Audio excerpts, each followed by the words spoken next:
Hi, I'm Damari Gurry. You're watching Reggae Boys Commentary.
This video is brought to you by Andy Gone Nuts. 100% guaranteed fresh coconut water delivered straight to your door. Call 876-309-6128. That's 876-309-6128. Refreshing and affordable. For more information, follow them on Instagram at Andy Gone Nuts.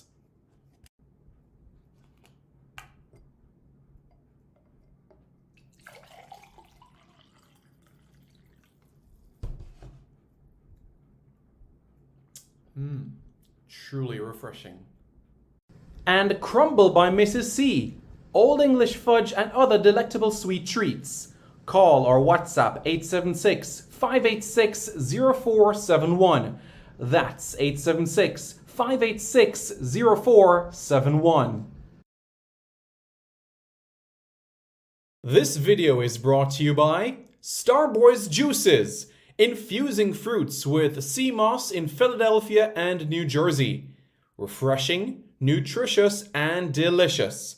There are numerous flavors to choose from. There is strawberry sea moss, peanut hard-on, beaten thing, pineapple sea moss, mango sea moss, pineapple ginger, ginger root, cucumber ginger, and so much more.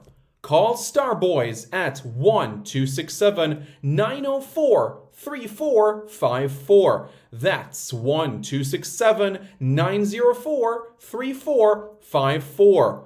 Call now and you won't be disappointed. If you think the juices were good, then try Starboys Jello, full of flavor and sumptuous. Again, call Starboys at 1-267-904-3454. That's 1-267-904-3454.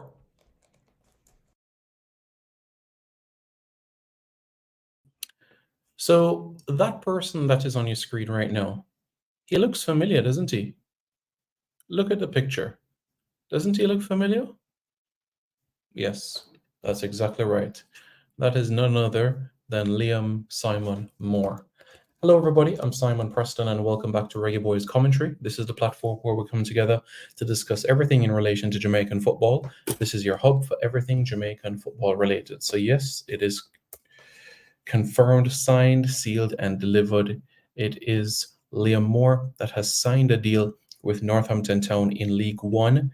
This is a short-term deal, and I'll be revealing some of the details quite shortly so that you guys are aware and we can be able to look at that a little bit deeper as well in the grand scheme of things and go into Northampton Town and the type of team that they are as well.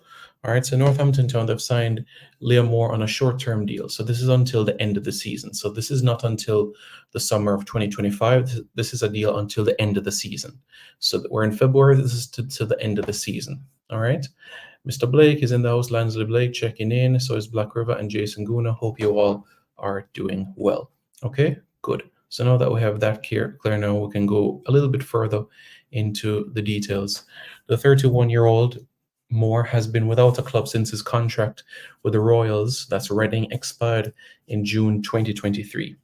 Northampton Town manager John Brady said the former England under-21 and Jamaican international has been training with the club, and he said, and I quote, he has already fitted in well with the group, and he brings with him a good amount of experience and an excellent pedigree. Moore started his career with Leicester City and had loan spells at Bradford, Brentford, Bristol City before joining Reading in 2016 and going on to make 234 appearances.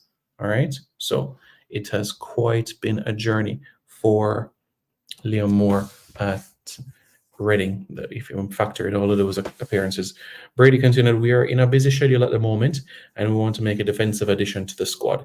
He has played a lot of football in the Premier League and the Championship, and we're pleased to welcome him to the club. All right, and that was the manager of the club, so that you all are aware. Northampton Town, he was signed today, and guess what? He was actually part of the squad today as well as Northampton Town. They fell 4-3 to Leyton Orient today, so that you all are aware. And Liam Moore was on the bench for the team, so that you all are aware as well. So signed on the day, and guess what? He was also in a situation where part of the travelling squad as well to East London, Leyton Orient.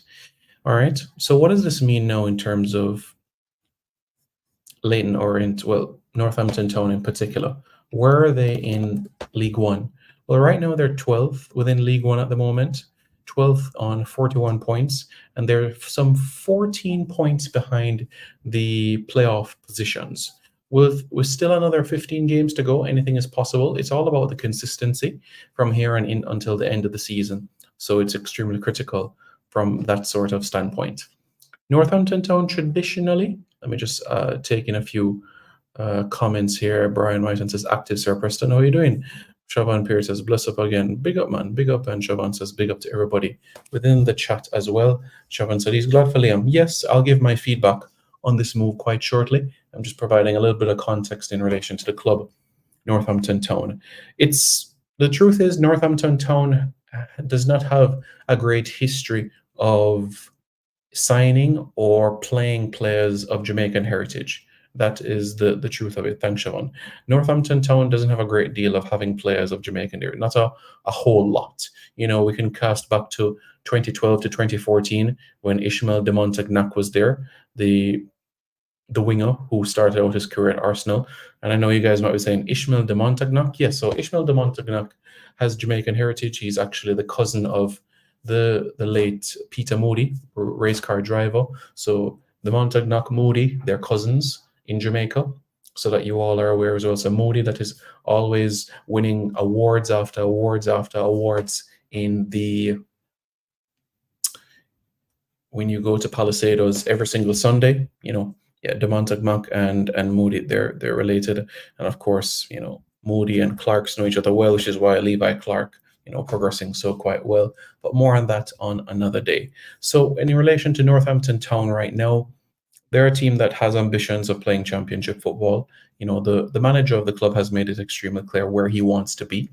And the championship, so that you all are aware, it's very different as well. So you have Premier League, right, which is a very, very high revenue sort of stream. You have the championship, right? And there's a big gap between the championship and League One. There's a big drop off if you get relegated to League One, and a big jump if you get promoted to the championship. And this is in relation to TV deals, salaries.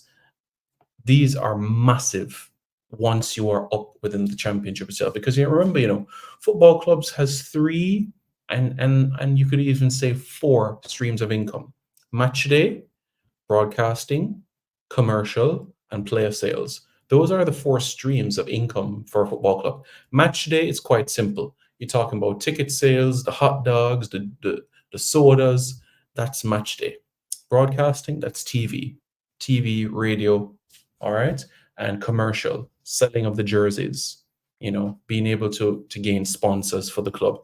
And player sales is quite self-explanatory as well, because that is a revenue stream for clubs as well. So those are the 4 revenue streams that football clubs have, so to be able to monetize. And in relation to Northampton Town, they want to be able to maximize specifically on the broadcasting and also the commercial. They have a capacity stadium of roughly 8,000 spectators. That is at Six Fields area in Northampton in particular. So being in the championship, more eyes, more revenue, and that's exactly the aim of John Brady. Not a lot of people might know John Brady, but he was actually a player that knew Onandelo quite well at Rushden and Diamonds. So John Brady actually played a little bit at Rushden and Diamonds. You remember Paul Hall, and also Onandelo were at Rushden and Diamonds, played some time at Cambridge as well, former Australian youth player as well. Just to jog you guys' memory a little bit. Claudia Preston says, positive vibrations. Yes, indeed, mother, positive vibrations. Andre Moore says, how old is Liam now? So Liam right now is 31 years old. He turned 31 in January. So he's born January 93. So he's 31 right now. So he'll be 32 next year. Now, I'm going to give my thoughts in relation to this move, right? So if you look at what Liam has been able to accomplish, right? Played at Leicester, went on loan at Bradford, Brentford, Bristol, Reading, Stoke, and now Northampton. This is the 7th club of his career. And you can say that he has accomplished quite a bit. Being part of the Leicester City team promoted to the Premier League, and also being the Football League Young Player of the Month back in 2013 thereabouts, has the experience of playing Premier League football as well. And when you factor in the experience he garnered within the championship as well, being the captain of Reading Football Club, he has garnered quite a bit of experience. And when you factor in, he's played 349 club matches. 349 club matches, and he also has 10 appearances for Jamaica. Yep, that's right. He's played 10 matches for Jamaica. His debut, 2021, against the United States in Austria. His second game was that 1-1 draw against Serbia, which was in Japan. His third game was against Suriname in the Gold Cup. His fourth game was against Guadeloupe, which was also at the Gold Cup. Costa Rica and the USA also at the Gold Cup. And he also played World Cup qualifiers against Panama at home, El Salvador away, USA, and also Mexico at home. So his last game for Jamaica would have been January 2022. Just providing a little bit of context there in relation to those individuals. All right. Yes, Mr. United. Hope you are doing well. Malcolm, let me make this point extremely clear. Liam has not played consistent football in quite some time. Let's not rush the process. I think he's a great defender, and I do think this is a great opportunity for him as well to be able to play consistency. This is the first time since the 2012-2013 season that he's actually going to be playing in League One. So the first time in 11 years that he's going to be playing League One football. So in relation to Liam Moore in particular, remember, last season he played 3 matches. The season before that, only 17. He hasn't played a season of more than 30 games in it since the 2020-2021 season. So it's been quite some time since he's had a real consistent run. Remember, he's coming back from injury. He's had some time. He's healed. So let's give him the opportunity now to, get some games under his belt. Handle that Tuesday, Saturday game week. Let's see how well he can manage that so well. He's done it in the championship. He's played consistently within the Premier League when he was at Leicester City as well. So now what we want to be able to see and be able to make note about is the matter of being able to get consistent games under his belt. That is key right now. So we're in February, right? And Northampton right now, they're mid-table, 12th within the league, and they're going to have a great consistent run now. Saturday, they're playing Bristol Rovers at home. Tuesday, they're playing against Oxford United away. Saturday, they're playing against Burton Albion away, and then Charlton, and then Peterborough, and then Cambridge, and then Blackpool. So the run-in is quite a compelling one. Wycombe Wanderers, Derby, Reading, Port Vale, Carlisle, Fleetwood, Barnsley, Exeter. Such an enthralling end to the season that lies ahead. And if you factor in all of these games that will take center stage for Northampton Town and for Liam Moore, we're looking at a dozen games. We're looking at 12 games that Liam Moore can get under his belt, 14 games under his belt between now and the end of the season. And that in itself is sufficient games to be able to build your confidence, being able to build that match sharpness that is so needed. And you know why I'm confident that he's going to be able to get the experience and flourish as well? He signed today, part of the match day squad same day, traveled down to London today as they took on Leighton Orient in League One action. They fell 4-3. Jason Guna says, bless up, Mr. United. Shaban Pierre, bless up, guys. How you doing? IS Ubs, how you doing, man? Long time you haven't tuned in, man. Where have you been? Since the new year start, man. I hope you're doing well. Yeah, I hope he gets a chance soon. Yeah, he was on the bench today, but at least he got to be on the bench, observe, and be able to see the different routines of different things as well, see how his teammates react, and communicate with the manager a little bit as well, expectations, what it is like on a match day. Because many people underestimate it, but your routine on a match day is extremely important as well. What is the culture of the club?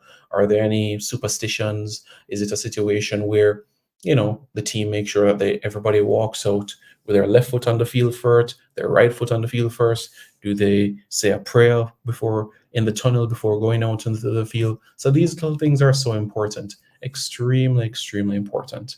Patrick Riley gives his feedback about him being involved within the squad. Jason Gona says it is a good sign. It is a good sign that he has been training with them. That should accelerate the progress. Yes, he has been training with them quite well. And to see him go from taking this picture today to go into the match day squad, I think that is extremely important as well. So important, and very pleased about it. And certainly Liam has ambitions as well. Liam has ambitions of playing international football. So I think that's a good note, and we're very proud of all of our reggae boys. We're proud of all of our players that take the field, that deck the field for Jamaica. And we want to see them continue to thrive and succeed and do well, because this is an important chapter. As everybody is aware by now, what 2024 lies ahead for Jamaica. It's one that will bring everybody into focus when you're bearing in mind the calendar that lies ahead, the atmosphere. It's all going to be a good one,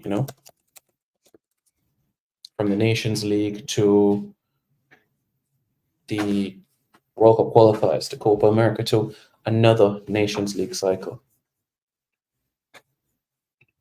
So all of that put together, it's a good one,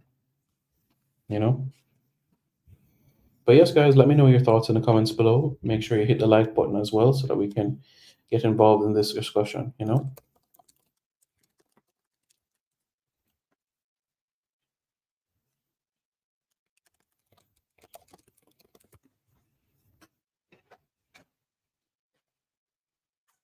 So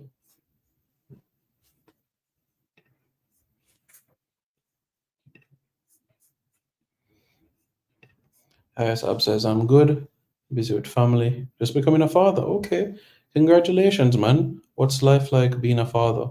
Hope you are embracing it and hope it's going well for you and your girlfriend/wife. So we look forward to that, Very, very, very keen,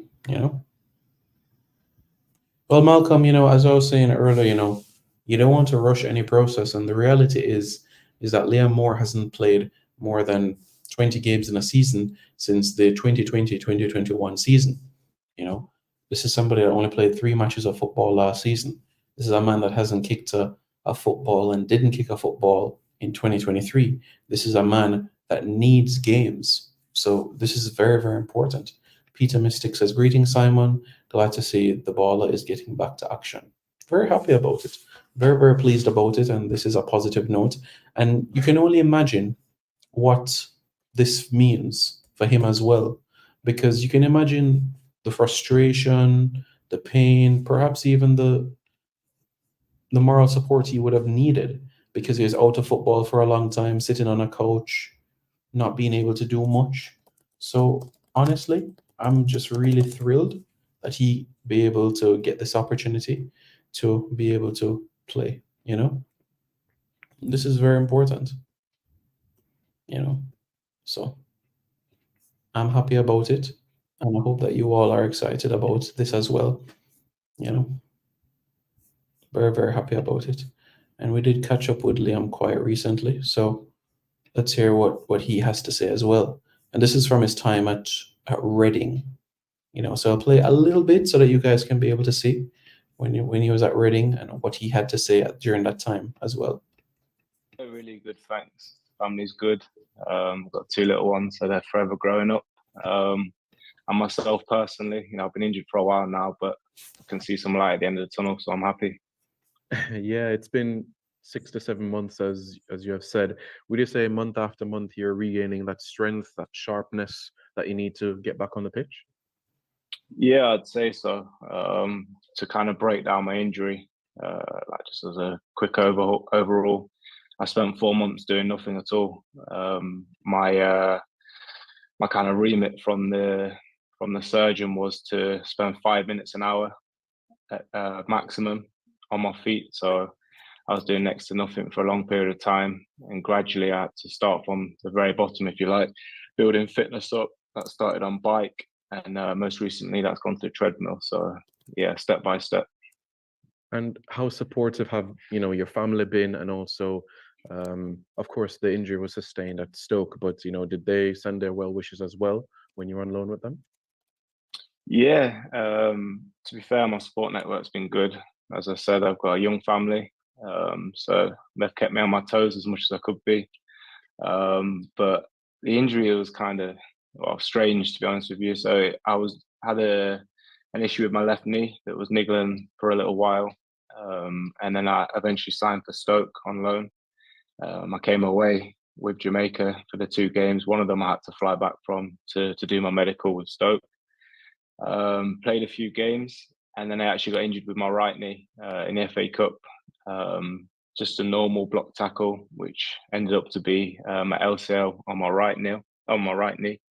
I went in to get that scanned, and whilst I was there, I just said, my left knee is not feeling too great. Can we just get it checked out?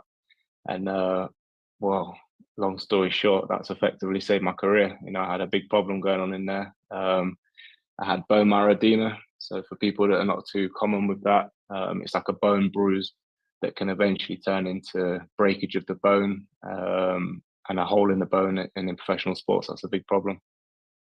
In terms of the challenge that you had with the knee and other parts in that area, is this an issue that you had at Leicester as well, or it was just something completely different? When I was 16, I had a procedure done with my meniscus, which over years can turn into different issues. But I'd been through 12, 13 years with no problems at all. Never missed a day's training. The only injuries I'd sustained over the years was contact injuries. And then it went to a stage of 0 to 100 overnight. Went in for a tackle, felt it a little bit, thought I could push through like most things. And if anything, I was doing more good than, more damage than good, should I say. Yeah, I understand. Quite unfortunate. As it relates to right now, is there a timeline given in terms of being back at least training on the pitch, or not just yet? Yeah, I've got a goal in sight. We've got the World Cup break this year. Obviously, unfortunately, we didn't qualify, but that gives a lot of people a good chance to rest and recover. So in that break, that's my kind of pre-season. So I hope to be fully up to speed by the end of the World Cup break and fit and fire and ready to go. And just to get in the facts straight, are you still under contract at Reading, or right now you're a free agent? Yeah, I'm still under contract. My contract finishes out at the end of this year. So I've been doing my rehab there. As I said, for the first 4 months of this injury, I was homebound and pretty much bedbound. But for the last 3 months or so, I've been in at Reading. They've been treating me very well. The rehab's been very thorough. Sometimes a little bit too slow for my liking. Since they were on sale, Max bought things he and his brethren didn't really need. Hungry for deals? Come. Because I missed the pitch, but at the same time, it's step by step. And to give people a clearer picture, it's a case of one day I'll go on the treadmill and do 50% body weight. Next, 2 days later, 55. 2 days later, 60, and so on, just to see what the body can withstand. But it's been really promising, for such a big injury. I'm looking to touch pitch Monday. So as soon as I get back on the pitch, that's a case of I've ticked every box I need to do, and it's just a case of getting fit now. So yeah, that's the plan. Oh, very, very nice. Very encouraging, Liam. Really, really appreciate that. Now, as you know, in the last 6, 7 months, it's like so much things have happened. We're going from where Tapa was your gaffer with the national team to Paul Hall and now Coach Halgrimson. I just wondered if you had a chance to watch that game against Argentina last month, and see the new players or the style under this new coach. I've seen the highlights. If Mhm. I'm right, the time was I think it's like 1, 2 o'clock in the morning here. Mm. So obviously the rigorous days in rehab, I didn't manage to catch it live, but yeah, I got a chance to see the highlights. There's that's been said. There's obviously articles. There's a clear approach now to kind of how we want to go about things moving forward, and I think there's room for more defenders, if you like. So that's the plan, hopefully, to get fit with my club and put myself back in the frame. Absolutely, and you're in your late 20s thereabouts, and as I made mention earlier, there's the Nations League next year, the Gold Cup. So 2023 certainly is a grand opportunity for you to basically get back up to speed with where you were perhaps 2021. Yeah, busy year. Obviously, I've had an experience with the Gold Cup before. I think we did okay, but I think it was a large proportion of the team's first Gold Cup. So the experience is there now.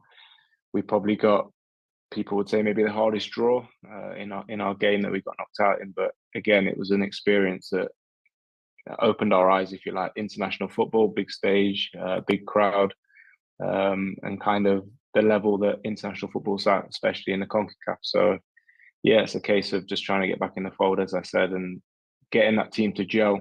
There's a lot of experience in it, but you've also got to gel as a team and individuals. Yeah, and when you look back at, when you made your debut for Jamaica early last year, there's a lot of new players making their debut for the country, such as yourself, Ethan Pinnock, Andre Gray, etc. You feel, with the quality of yourself and others, that once you get a nick of games together, 5, 6 games, then that team will start to click, you feel, moving forward? Definitely, yeah, and it's a struggle of all international setups, I imagine, of getting a consistent squad together, whether that be injuries, flights, COVID, all the other reasons that can prevent you from doing that. Trying to get a good core together on a number of occasions will definitely help. And for me personally, and I imagine a lot of the boys will feel the same, it would be good to kind of have a real introduction to international football. And what I mean by that is every game I believe I played in, there's been some sort of COVID stipulations. We met up in Austria. It was 20 odd hours a day lockdown.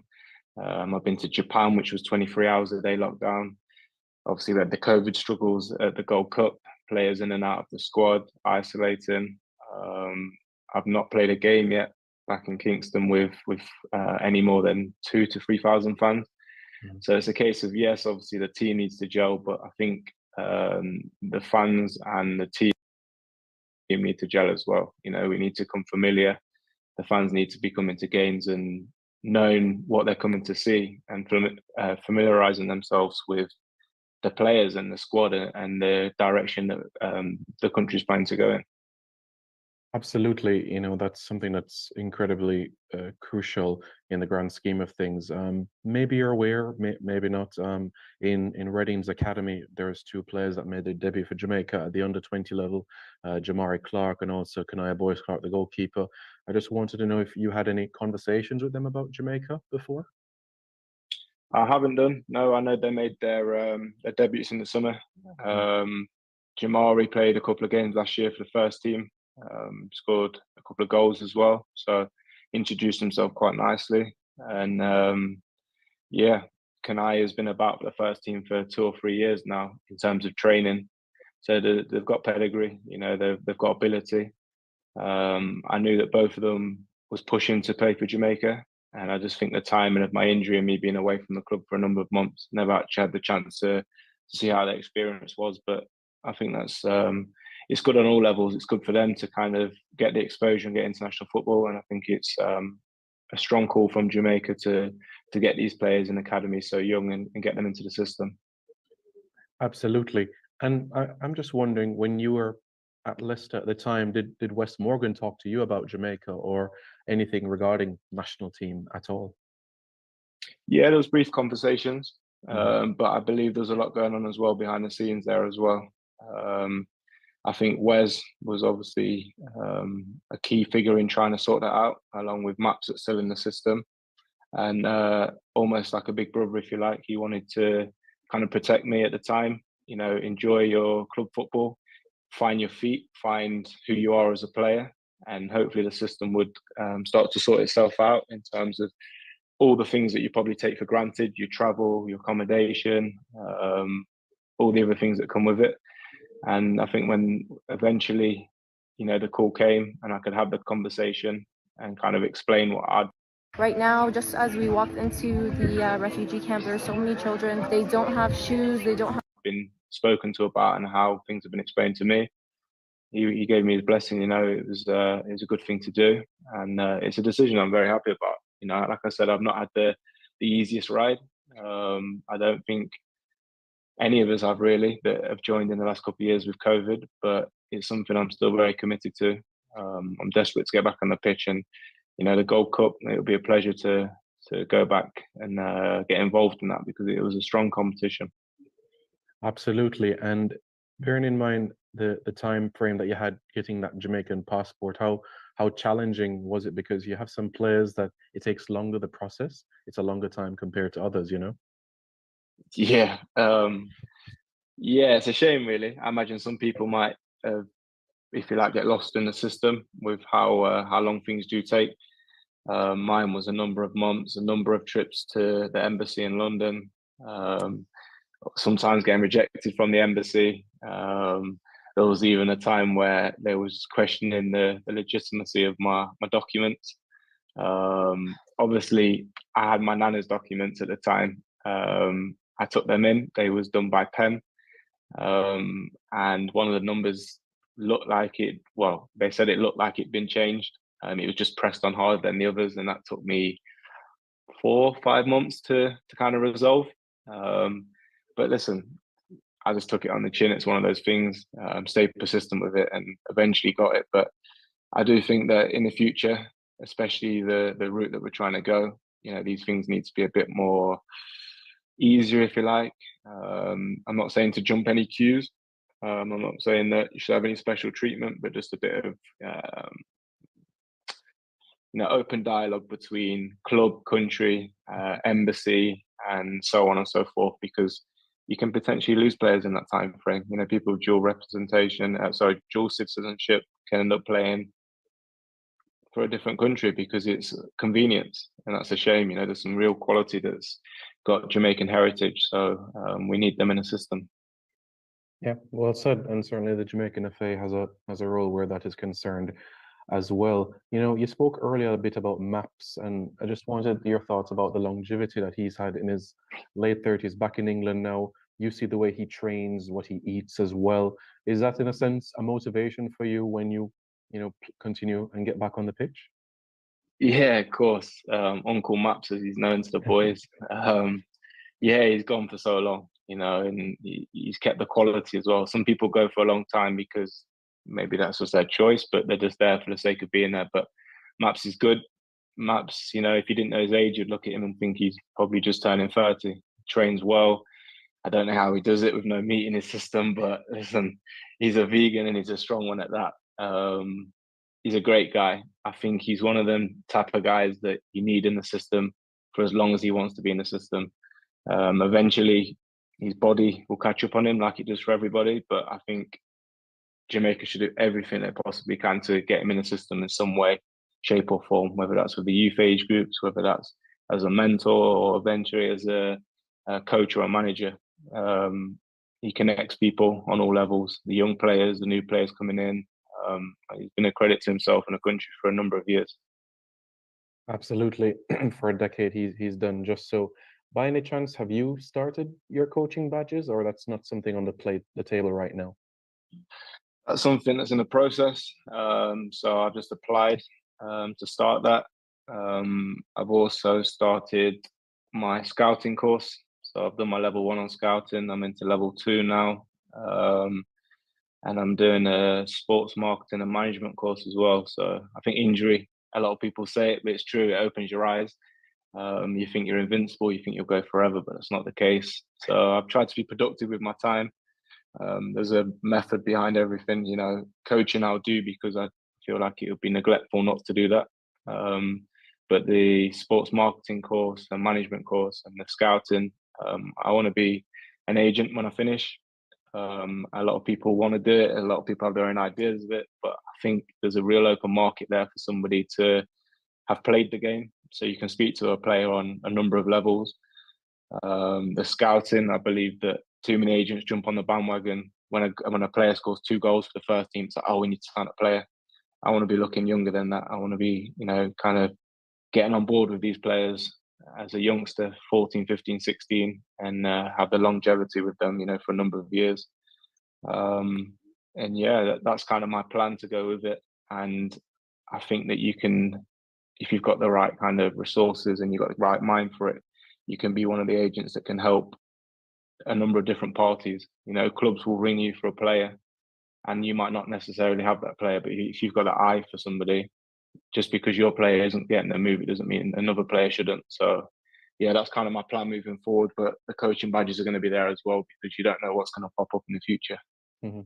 Yeah, very true. And on the playing side of things, when you see the likes of Leon Bailey scoring, Antonio doing his bits at West Ham, Bobby Reid on target, Jamal Lowe, how encouraging is it to see, your fellow Jamaican internationals in the Prem, in the Championship, doing great things and, pushing for the top honours? Yeah, it's exciting, right? These guys, they represent us. It's an exciting time. We get these players gelling and we get these players on the pitch at the same time, healthy and prepared and set up right. We can have a number of years with success. We've been deprived of it for a long time. We really wanted this World Cup, but for a number of different reasons, it didn't happen. Obviously, we have to take responsibility ourselves. We didn't perform. My process alone took, and maybe other people's, it's maybe taken 2 or 3 years away from potentially getting this team. You might be watching from afar and tracking to see how the boys are doing. Paulin's in charge and, a couple of new signings at the club too. Yeah, fantastic start, to be honest with you. A lot of people wouldn't have foreseen the position that we're in, and there's been a couple of bad defeats along the way. But at the same time, to be where we are right now, this stage of the season, is credit to everybody involved under a transfer embargo. Not being able to pay for players to come in, losing a number of key players last season on a free because the club probably couldn't compete with what other clubs were looking to do. But all in all, a strong start. A number of bumps in the road so far with injuries, but people are stepping up to the plate. So it's a good start. Let's get to this World Cup break, kind of recuperate. And then the manager spoke openly about the season's all about staying up. I guess that's to manage a lot of people's expectations from the outside and also within, because it's a young squad as well. So you don't want to be running away with yourself, but get to that point and then you can look forward from there. But so far, so good. I felt that for all of your career that you've always led by example on the pitch, and you've had the privilege of wearing the armband at different levels, and from the times that you've been on loan, you've shown that you lead by example on the pitch for your performances. Is the armband a target of yours, or it's just about ensuring that you play your best each and every game, and whatever perks comes your way, you'll take it in a sense? Yeah, I guess it's a combination of the two.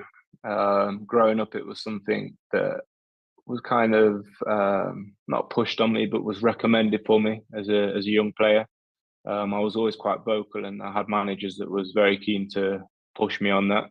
And then when I got to 17, 18 age group, that was something that I wanted, that responsibility.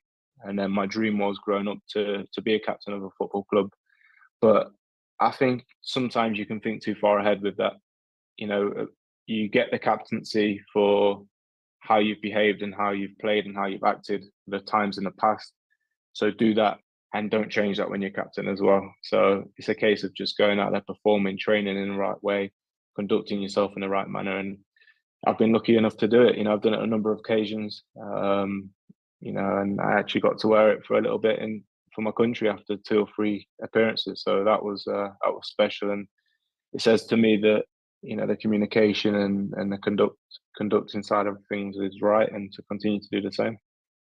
And the time that you had with Leicester, the Premier League era part, and when you look at the performances that you had that campaign, when you saw and looked around you, you had the Vardy, you had the West Morgans of this world, Danny Simpson. Did you feel like, hold on, something could actually happen? And of course, the next season was the Premier League title. Did you feel like something was building there, that the club, there was that excitement, that enthusiasm, based on how the results that you had, beating Man United at home and amongst other results?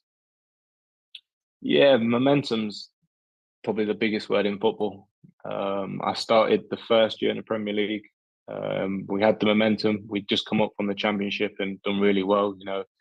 100 odd points. Took the momentum into the new season, and that quickly swung around, and we struggled for a long period of time. But if you remember, a lot of people remember the Premiership win and forget about what's classed as the Great Escape. I spent a lot of time on the bench and watching from the sidelines, but I was there and I've seen it firsthand. The Great Escape, the momentum completely swung all the way back around again, and I think it was 9 out of 11 games at the end of the season.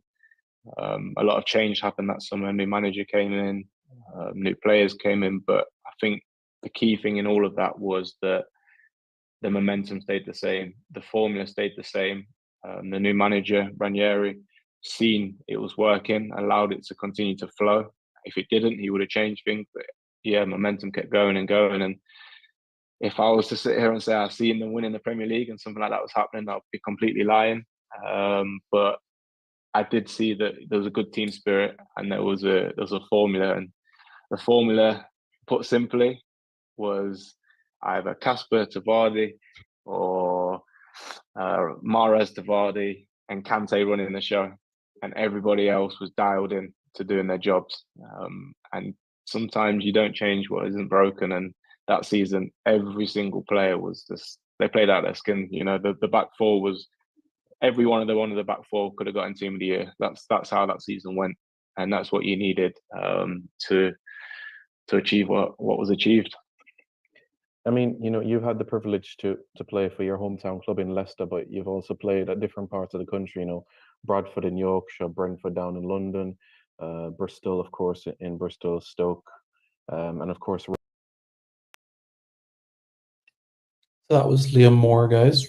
Let me know your thoughts in the comments below. How happy are you for this move? And don't forget to subscribe to Reggae Boys Commentary for more content.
This video is brought to you by Andy Gone Nuts. 100% guaranteed fresh coconut water delivered straight to your door.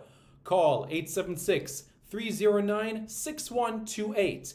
That's 876-309-6128. Refreshing and affordable.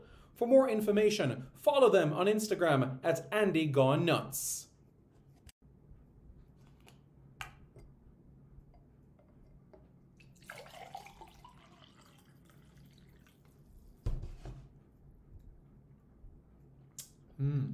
Truly refreshing. And Crumble by Mrs. C. Old English fudge and other delectable sweet treats. Call or WhatsApp 876-586-0471.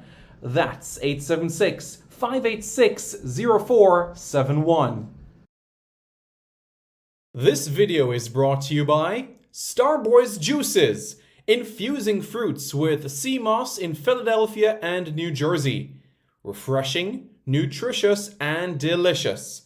There are numerous flavors to choose from. There is strawberry sea moss, peanut hard-on, beet and thing, pineapple sea moss, mango sea moss, pineapple ginger, ginger root, cucumber ginger, and so much more.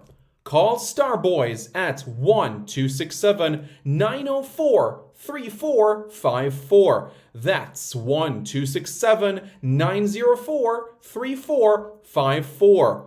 Call now and you won't be disappointed. If you think the juices were good, then try Starboys Jello, full of flavor and sumptuous. Again, call Starboys at 1-267-904-3454.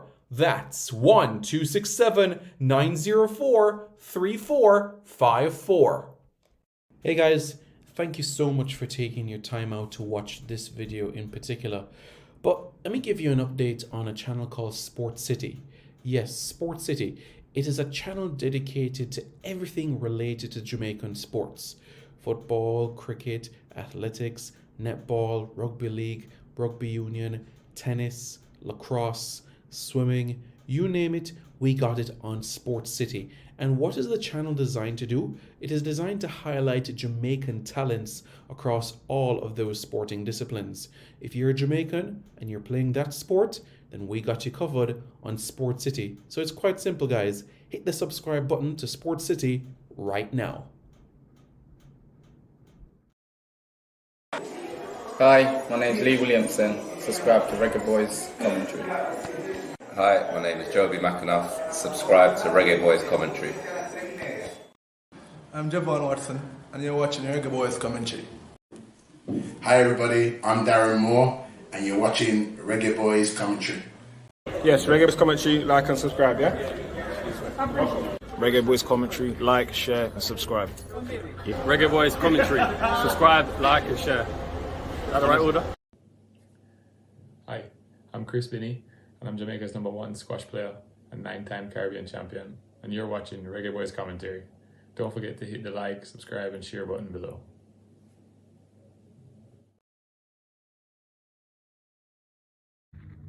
Hi, I'm Damari Gurry. You're watching Reggae Boys Commentary.